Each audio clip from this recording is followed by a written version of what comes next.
My name's Adam Gray. I'm 33 years old.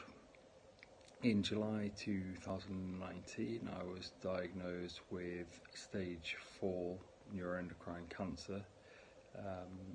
I have a primary in my pancreas, numerous mets in my liver, lungs and lymph nodes, and I was told when I was diagnosed that the prognosis was that I had between 6 and 12 months to live. My wife was in the room, she was 7 months pregnant at that point. It was all very harrowing.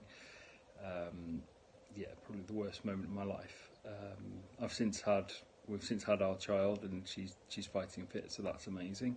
But I'm still battling this. So here's my story. So after being diagnosed, I was put on just bog standard chemotherapy.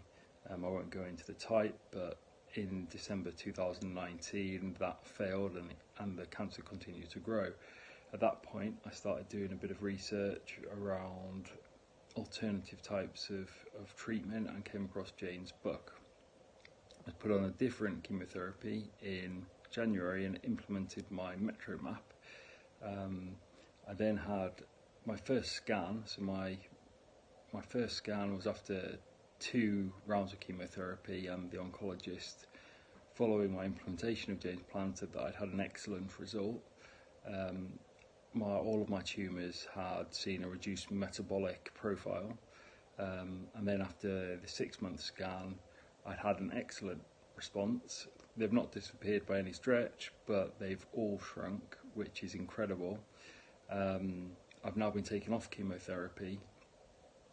I'm on what's known as a somatostatin to try and keep me stable, and I will be continuing with Jane's Metro map for the foreseeable future. I genuinely think that it's moved the goalposts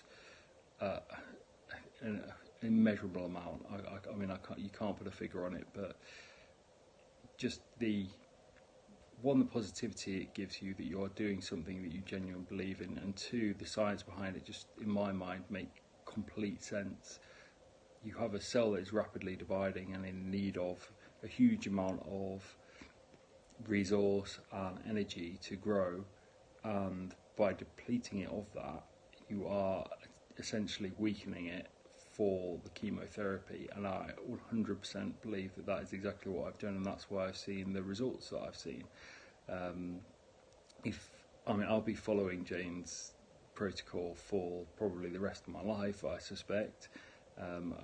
May it continue, and hopefully it'll give me a lot more time with my now 8-month-old daughter Emily. I just want to be around for a lot longer, and Jane has genuinely given me the inspiration to do that. So I just want to say a big thank you. Believe, people, it is possible. I believe. I genuinely think we can beat this. You've just got to stick to it rigorously, stay on that low carb diet, keep those supplements in, and stay strong. If anyone wants to message me or talk about it, feel free. I'm on Facebook, I'm on Jane's group. So I'll just sign off by saying thank you, Jane. Thank you for all the hard work you've done, and if you come up with any other good ideas about how to beat cancer, I will by all means be all ears. Thanks a lot.